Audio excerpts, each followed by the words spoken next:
Hey, do you guys remember that time in the Bible? Satan went down to the garden and deceived Adam and Eve into thinking they could break God's commandments and there was no consequence for it. Wait, no, that goes against mainstream doctrine. Forget that. Hey, do you remember that time in the Bible that God kicked all the angels out of heaven for sinning and then destroyed the pre flood world for sinning? And then destroyed Sodom and Gomorrah for sinning, a Gentile nation, by the way, and then kicked out bloodborne members of Israel and punished them with death for sinning. Wait, no, oh, forget that. It goes against mainstream doctrine. Hey, do you remember that time in the Bible where it directly correlates your faith with your obedience to God's commandments? Wait, no, goes against mainstream doctrine. Forget that. Hey, do you remember that time in the Bible God said that all of his laws in the beginning of the Bible applied to everyone in the world, Jew or Gentile, and that other part of the Bible that says God doesn't lie or change his mind?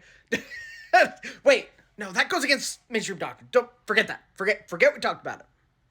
Hey, do you guys remember that time in the Bible God says that he's going to test you to see if you really love him or not, and he's going to send people to you to see if they'll get you to break his commandments so that he knows whether you actually love him or not? Do you remember? Wait, no, goes against mainstream doctrine. Forget it.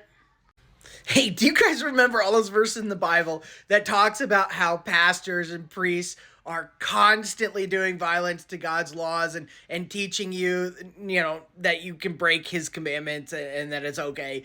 Do you remember? Oh, wait, no, sorry. Can't talk about that. There's no such thing as a pastor who would ever be preaching you something that's not biblical. Forget we even talked about it. Hey, do you guys remember that time in the Bible God said he would do nothing without revealing it to the prophets first, and that it would be by the witness of two or three? And then when we went back and searched our lawless interpretation of Paul, the one where we don't got to keep God's commandments anymore, we couldn't actually find that in the prophets. Heck, we couldn't even find where God said he would send somebody to preach something different to us unless it was a test. Wait, no. Goes against mainstream doctrine. We cannot talk about it. Forget it. Hey, do you guys remember in the Bible when it said that there's nothing new under the sun and what has been done will be done again?